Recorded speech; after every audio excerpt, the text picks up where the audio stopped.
We're on Daf Kuf Chaf Aleph. At the bottom of Amud Aleph, Tanura Bonon. 2 lines up before the end of the Amud. Nafal Legova Rayos. So we're talking about a place that's sort of subterranean. It's deep in the Karka, and that's where they keep the lions that they capture. And the lions are incarcerated there, so they can't get out. And he fell in there. Ein me'idin alav. The Brisa says that we cannot testify about his death to be matir his wife, even though we didn't see him come out of there. Maybe the lions weren't hungry that day. However, in contrast, if there's a pit, deep, narrow pit full of poisonous snakes and scorpions, me'idin olah. According to the Tanakama, this Brisa, we know that he's not going to survive. He's not a charmer. Rabbi Yehuda ben Beseira Omer, no, af lechafiro malei nechosh v'kravim ein me'idin olav dechayshinon. And now we begin Kuf Chaf Aleph Amud Beis Shema Chabarhu. He knows how to charm these snakes and these scorpions so that they won't attack him. Tanakama, who disagrees with Rabbi Yehuda ben Beseira, and he holds we can testify about this person to effect that he died. Why isn't Tanakama afraid that maybe he's a chabar? And the Gemara answers that Tanakama holds agav itzisa mazkile.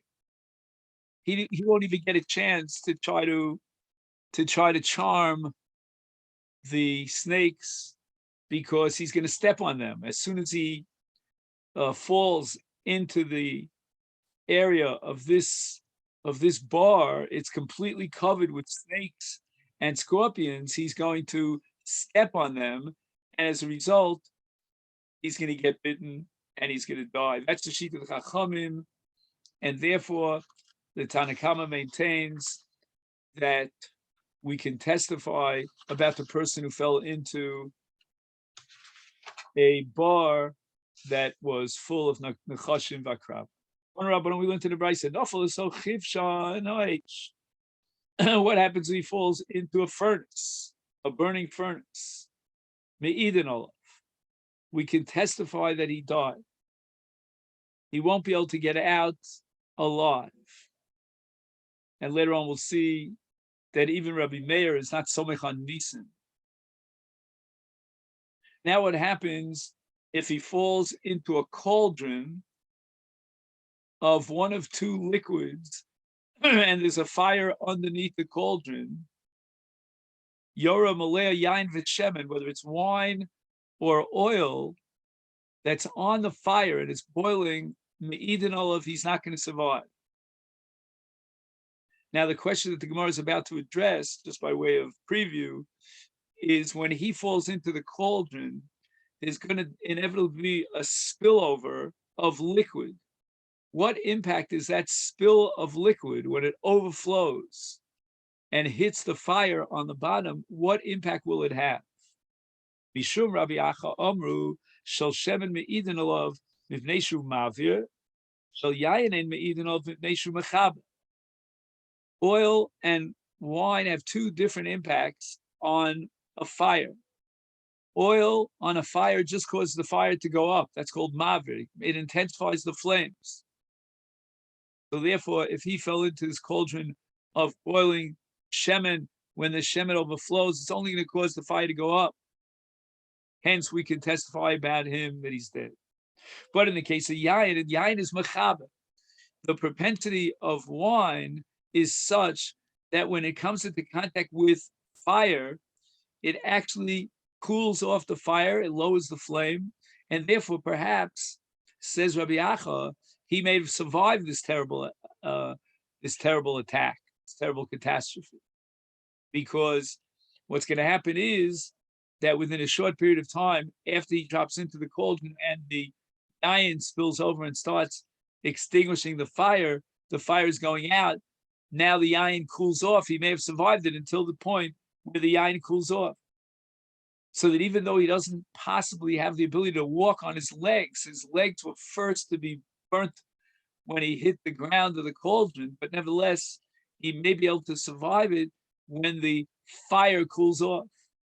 Amru lo, the Chachamim rejected this Rabbi Achad. They said, wait a minute. You're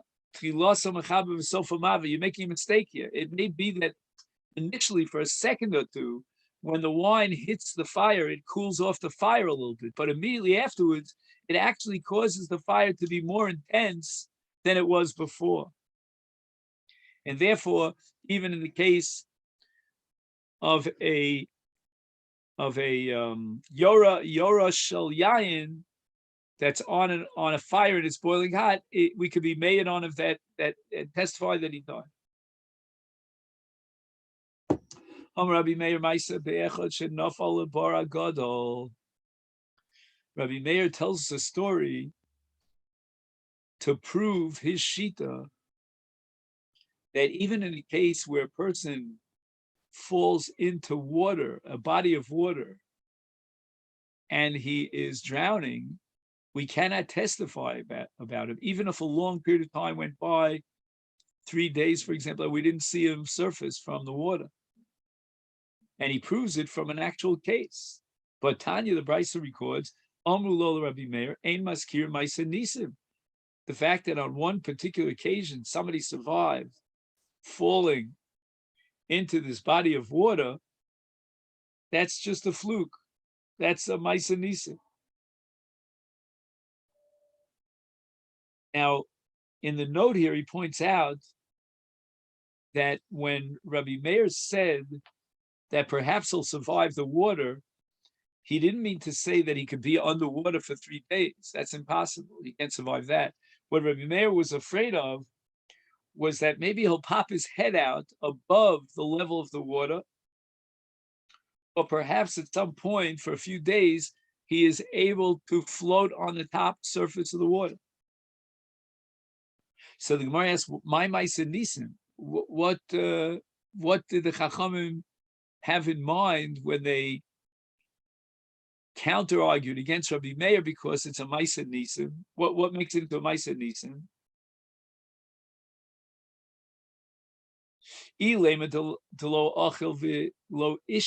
Perhaps you're going to say that to go 3 days without eating and drinking and survive it is a ma'aseh nisim. So he's in the water, out there in the ocean. He has no access to food. Vaksiv tzumo alai al tochlu al tishtu oshes yomim laila v'yom. We have Megillas Esther. The Esther commands him to fast for 3 days. So we see that you can survive for as much as 3 days without water and without mazon. The Gemara says no. The ma'aseh nisim is not that he survived without eating or drinking. You can fast for 3 days and still survive. Ella delo nayim, but you can't go 3 days without sleeping. And if this man is fighting for his life in the water, he's not sleeping. How can he survive 3 days without sleeping? The Omer of Yochanan shvur shelo ishan shlosha yomim. If a man takes an oath that he won't sleep for 3 days, malkinos so miyad v'ishan lialta. We know that this is what's called a shvuas shav. It's something that's efshal lekaimo. There's no way that you can go 3 days without sleeping, and therefore the neder is virtually batel. It's not valid. It's not binding. Let him go to sleep immediately because there's no. Again, we'll give him malchus for violating the Isur Lav of Shvuas Shav because it's the Efshel Kaimo. So the Gemara clarifies. Rabbi Meir, my timer, why did he invoke this case of ma'aseh nisim to prove his point? After all, the Chacham are right. He can't say to a woman, well, don't get remarried because maybe your husband miraculously survived. Rav Huna, you know what Rabbi Meir holds? That keepin al gabi keepin havu. So here I was looking for an art scroll. Unfortunately, I couldn't find one, but I'll give you the Hebrew translation here in the Masechet. He says that keepin are sort of like round pieces of marble that form like steps on the sides of this bar, I guess for purposes of climbing. But Rabbi Yehuda points out that it's very possible if a man is in the water and he's fighting for his life, he'll find his way over to these kippin, and one of these kippin, let's say, is a little bit higher. He'll be able to sort of rest his body or maybe even his head against one of the kippin and fall asleep.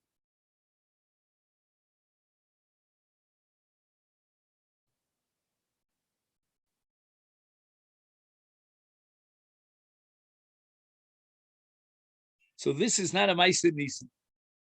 Rabbanan, why don't the Chachamim consider the possibility of keeping that he leans himself on one of these keeping, on one of these like shelves, so to speak?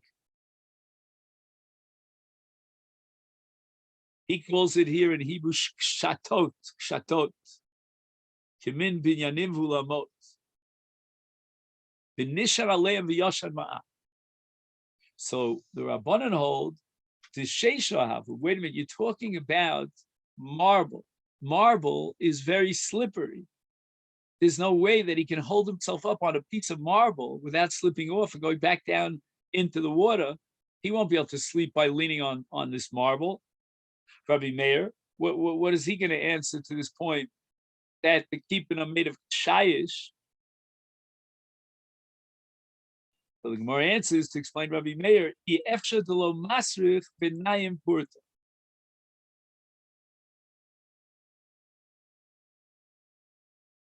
It's not shaykh to say that he won't lean on one of these shelves or one of these mini poles in order to save his life. He'll get himself a little bit of sleep. And therefore, this is not a Ma'aseh Nisim. He was saved according to the laws of Teva, and we can bring it as a raya that a person could survive the water. Nechumya was the digger of cisterns, of boros, to collect water for the Ole Regolim. And Nebuch, his daughter, Nafla Lebar Hagadol, she fell into one of these chafiros that he dug, that her own father had dug. And this bar, this chafir, was mole mayim, was full of water. Ubo v'odiu Reb Chananya ben Dosa, Chanina ben Dosa, the great miracle worker. So they told him the story that the daughter of Nechumya fell.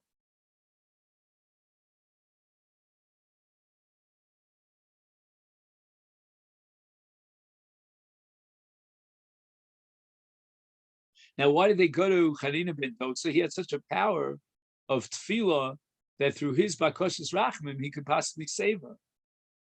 Shar Rishona, the first hour after she fell, Amar lehem shalom. Rabbi Chanina said to those who notified him, shalom, meaning she's at peace. Again, she's still down in the water here, in this bar, but nevertheless, she's still alive. Shnia, another hour passes by. Amar lehem shalom. He told them she's still alive. Shlishis. At this point, Rabbi Chanina realized that she's not going to be able to live in that bar. She can't survive it. Omar Lahem also, she's already out of the bar.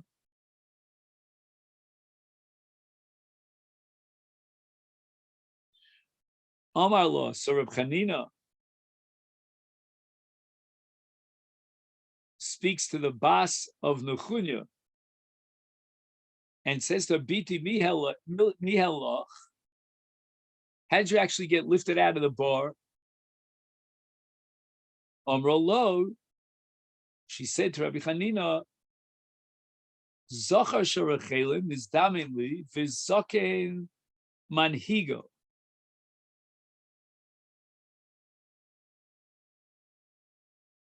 So we're talking about a person, a human being who took her out of the bar. And he was in charge of shepherding the Rechelim there, the sheep. Amru lo, they said to Rabbi Chanina, Noviata, how did you know that she wouldn't die? That's its shalom. Every Amru lahem, lo novi aniv, lo ben novi anofi, ella davar shat tzadik misasik bo yikashel bo zaro. It's not possible that something which a tzaddik, like Nechunya, was working so hard with Mesiras Nefesh and Tircha on behalf of the Holy Regel, and that would cause the death of his own daughter. I knew for sure she wouldn't die there.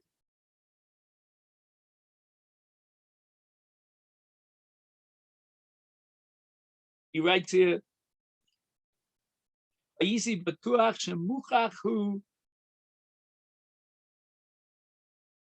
got to be that she would survive.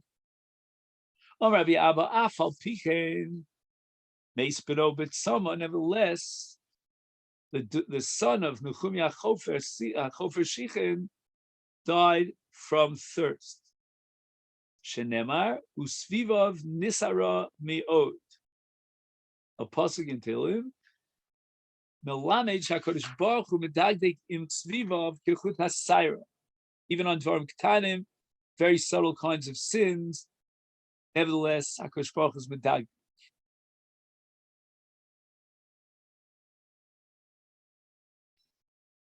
So wait a second. So why did the son die?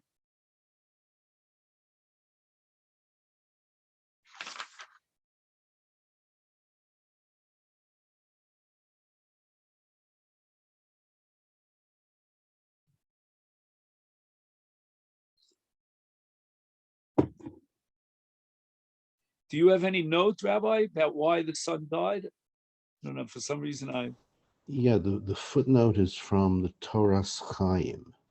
Okay. That 30 seconds. Okay.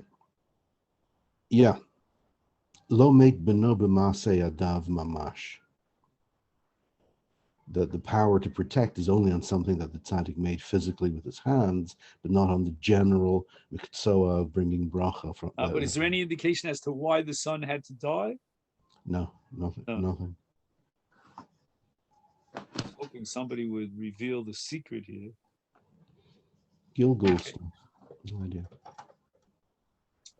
Rab Chanina Amar Mehaka, he has a different pasuk, not the first pasuk in Tehillim Perek Gimel, Perek Nun, I'm sorry, but rather a pasuk in Perek Peites, a pasuk Perek Peites. It's, again, to derive the same conclusion.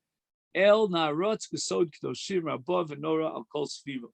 Kadosh Baruch Hu is Nora Al Kol Sfira. And here it's referring to the tzaddikim who are following in his path. And vis-a-vis the tzaddikim, he's Nora B'Yosef. He's Makpid B'Yosef Al Chatayim Umanisham. This is the Gemara that we learned, I think, in Masechet Shabbos about the sons of Eli, Chafni and Pinchas, because the sons of Eli were guilty of a very subtle sin, but HaKadosh Baruch Hu came down on them very hard with very harsh punishment. The Mishnah says, "Afilu shama min anoshin." Women are talking amongst each other, and in their chit chat, they say, "Mace each plonin." So and so died. Daya.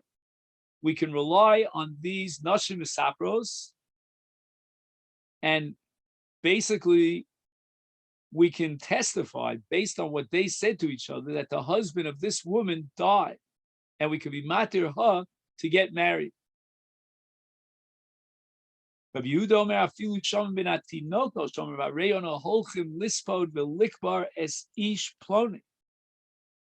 talking about minors.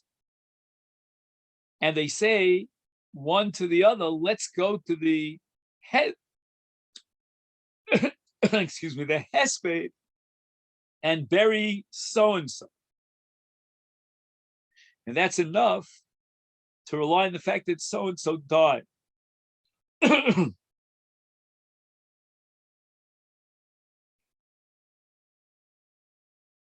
So the Gemara is not so happy about this, as we'll soon see. I mean, how can you rely on these children? Who knows what really is going on?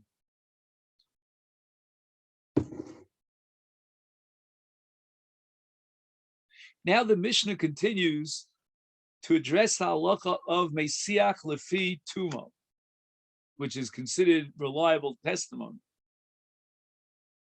So he said about some person that he died, Bein shu miskaven, bein she eno miskaven. According to the Tanakama, doesn't matter whether the person was reporting the death of someone deliberately as part of testimony in front of a bezdin, or if he's just Mesiach Lefi Tumo, he was telling a story. Rabbi Yehuda ben Bava Omer b'Yisrael, if a Jew is saying that so-and-so died, he's believed, afal pichu miskaven, even if he has kavana to testify. But be'ovdei kochavim miskaven ein eduso edus. So if a Jew is a kosher, he can either testify as an Eid Echad, or we could believe him Mesiach Lefi Tumo. It's all the same. But in the case of a guy, if he comes into a bezdin to testify, we don't trust him.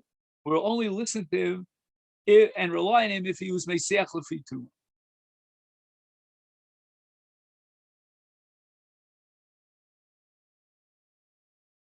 Because if he's coming in deliberately to testify, we're choshech v'sheker.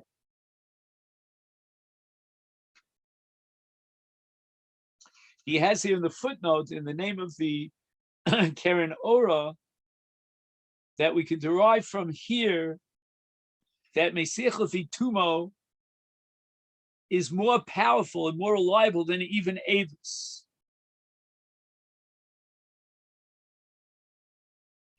So the Gemara asks, on the Ketanim, the Tinokos, Vidilmalo Asli, maybe they made a mistake. There was no Hesped, there was no Kfura. How do you prove, based on this chit-chat of the children, that indeed so-and-so died, and now we can matter his wife, Lashuk? Amar Rabbi Yehuda Meshmuel, the Mishnah is talking about a very specific case. The Ka'amri, where the Tinokos are claiming, Harenu ba'in milispod umilikbar esish plon.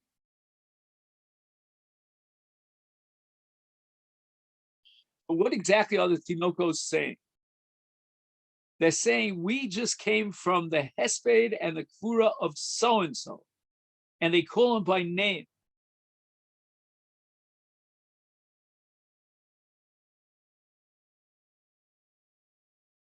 So it's quite clear they're telling us a story about something that actually happened. So Dilma Kamtso Bialma Chachivle, the Asikle al Shmei.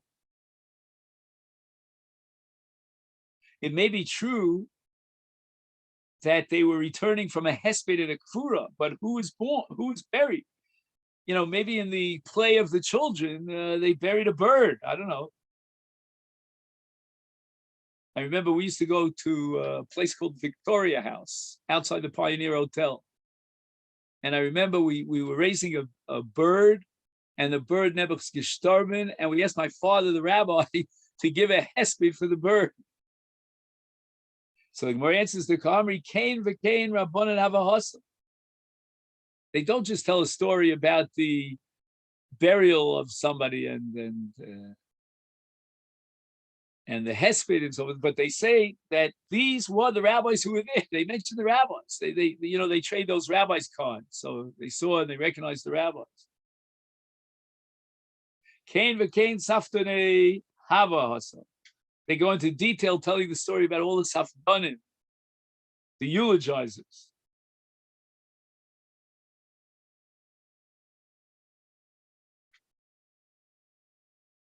Okay, so this is considered Vadai Achein Meis, and we rely on the children. It's very similar to the Halacha Mesiach Lefi Tumo. The Mishnah says that Rabbi Yehuda ben Beseira holds that, go back to the Mishnah a minute, that if a Yisrael is testifying, it's whether or not he's miskavin l'shem edus or not, he's meisiach l'fi tumo. But in the case of an akum, he's only believed if he's meisiach l'fi tumo, but not if he has kavana l'hoy. Rabbi Yehuda ben Shmuel lo shanu. When do we say that a guy who has kavana to be made is not a reliable source to be matir and each? That's only electionis kavin lahatir. His kavana is to be matir the wife of the person about which they're testifying. In other words, he knows what this testimony is meant to achieve, its purpose and its goal. So he now wants to be the conduit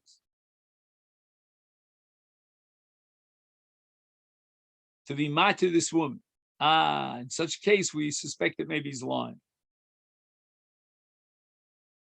Well, this coming lahoid, eduso edus. He doesn't know whether or not this deceased person is married.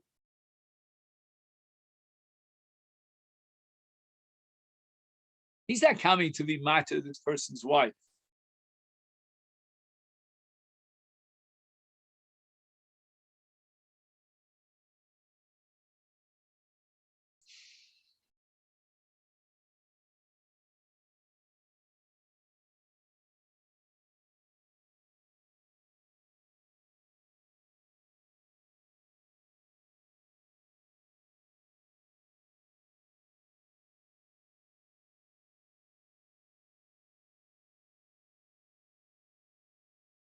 So again, if the kavan of the akum is to be matir an eishesish, we don't rely on him. We think he might be fabricating the truth.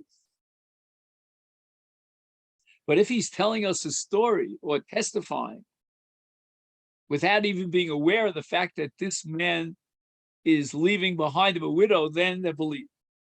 Echi yadina. How are you going to figure out whether the akum was interested in being matir an eishesish, or just be made stam that so-and-so died? Rav Yosef, in Baal, Bezdim Yomer Ish Ploni Meis. Hasiu es Ishto.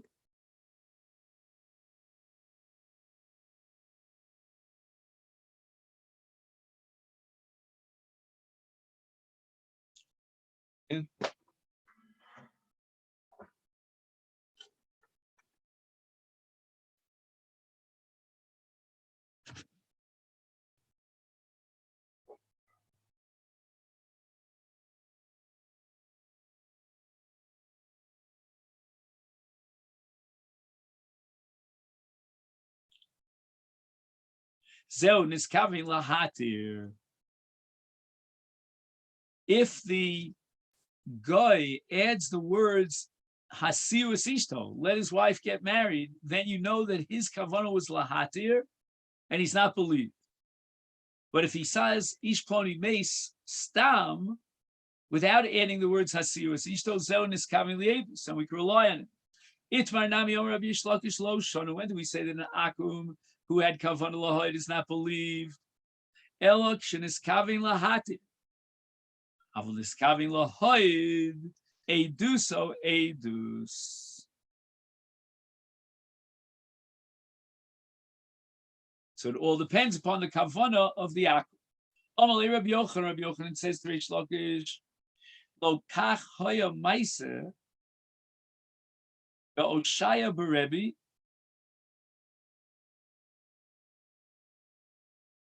shehitris im shmonim v'chamishos kenim.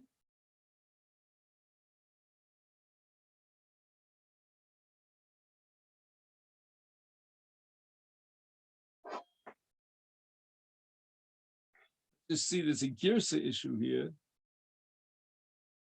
So hitchis means he engaged in a debate with 85 Kenim. Omar lahem. He said to these Kenim, Lo shanu, When do we say that if an akub had kavana lahatir, is eno neman elok niskamin lahatir, avol niskamin lahoid, edus o edus, v'lo hodu lo chachamim. Chacham did not accept this ruling, but they hold that im hoya miskamin in the Mishnah, ein edus o edus, hainu kol kavana posel edus. Even if they didn't have kavanah lahatir, but they had kavanah lahaid, that itself undermines their testimony. The ella masnisin the ketoni ba'ovid kolchavim im hoya miskaven in ein eduso edus. It seems from the Mishnah that it's only because he had kavanah, therefore his edus is not acceptable. But if he didn't have kavana, his edus would be acceptable. And if the chachamim hold that whether he's miskavin lahatir or miskavin lahoid, ein edus o edus is heichim mishkachasla. How can we find a case where he wasn't miskavin neither lahoid or lahatir? And that's when the Mishnah says that he's believed. Because again, we're going to exclude him under one of two categories, even if he was only miskavin lahoid, because that's a lahodu lo chachamim, or worse off, if he was miskavin lahatir.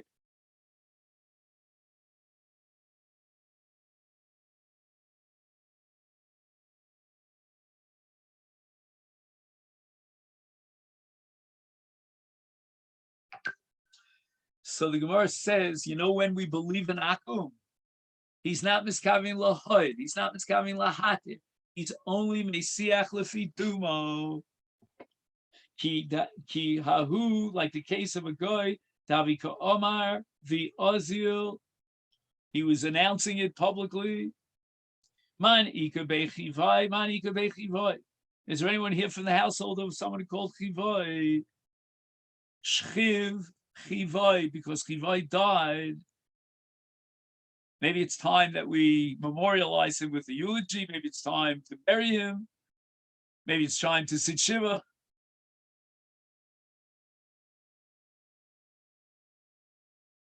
The answer of Rav Yosef l'debesu, and Rav Yosef relied on this testimony, and he married off his daughter. I'm sorry, his wife, the wife of Bechivai. And the answer is because this is the case of Mesiach Lefi Tumo.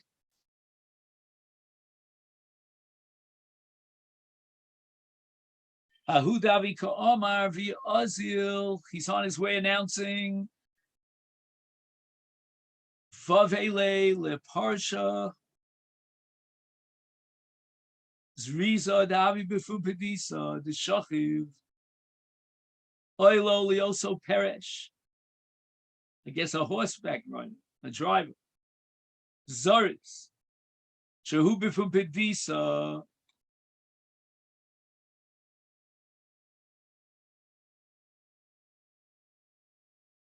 Shemes.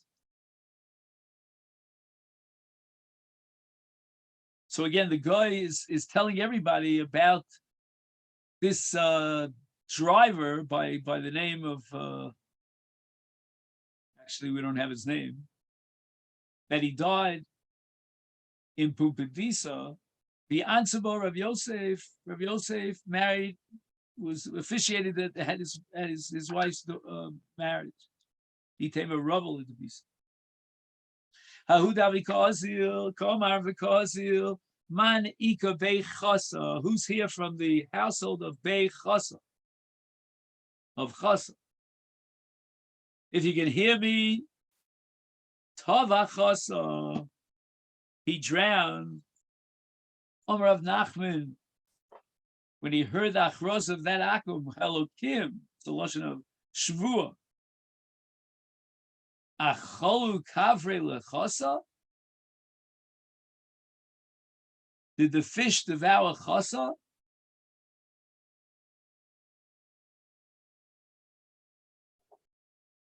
So the Gemara says, "Mi dibure Rav Nachman," from the fact that Rav Nachman, when he heard this Fargu in this loudspeaker, this announcement of Tova Chasa, and he responded by saying Lashon Shvua that the fish ate of Chasa is Azlu Devesa the Chasa V'Intzava. The wife of Chasa got married. And the Chacham did not object. And why is that? Because this has the gather of Masechet Lefitumo. Amar Rav Ashi, from the fact that Chachamim did not respond when the Obi Kochavim tells the story of Tova Chasa, for sure we wouldn't have enough evidence here to be matir his wife, the wife of Chasa, based on this very flimsy kind of edus. We don't even know where he drowned.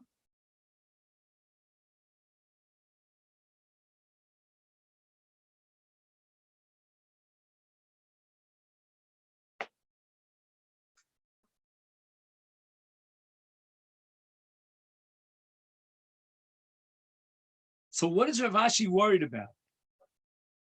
He's concerned about the possibility that Chasa fell into Mayim she'ein lehem sof.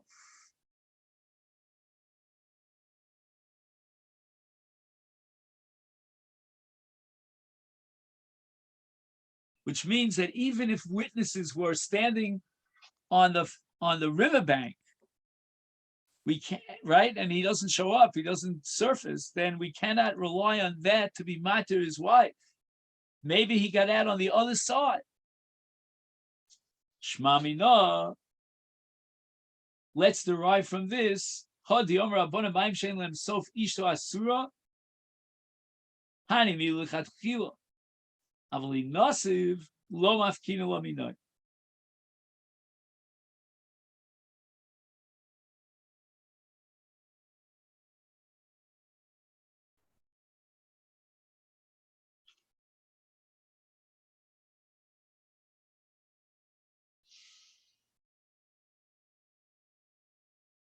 So this is a pretty radical breakthrough. I mean, until now we've assuming that in Mayim Shein Lehem Sof, there's no way we could be certain about his death, which is true because we're not going to allow her to get married. But if she went ahead and created new facts on the ground and she got married, they were going to leave well enough alone. We're not going to bust up the marriage. We're going to rely b'di'evet on that very iffy kind of testimony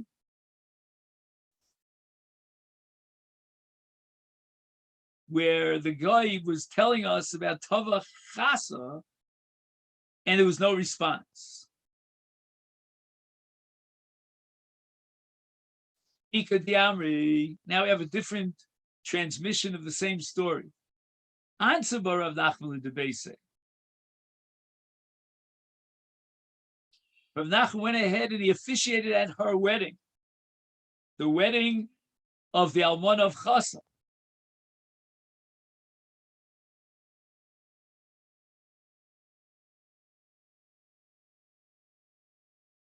Omar Rav Nachman, Chasa Gava Rabba Isei.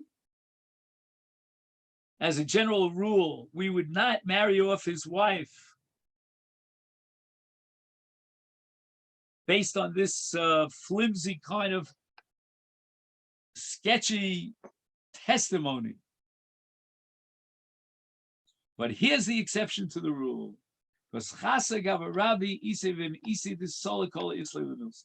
Had Chasa really survived, he's such a world-famous guy, then everybody would know about it. There's no way he could conceal his identity. And yet we don't hear any sort of rumors. It must be that he died.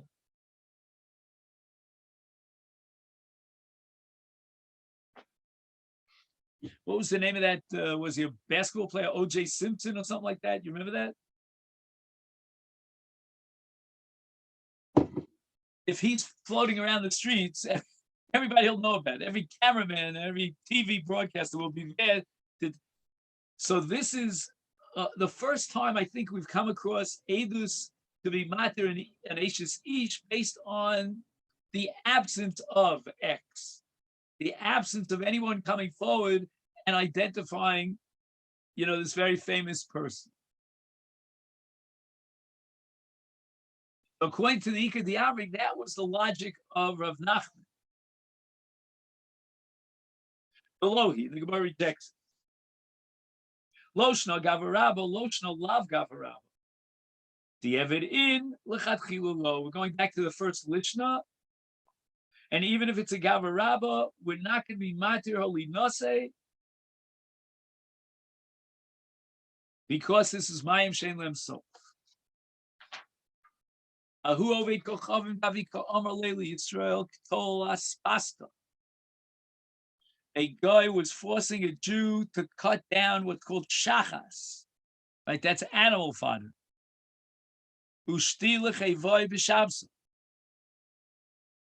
And feed my animals on Shabbos. And if you refuse, I'm going to kill you.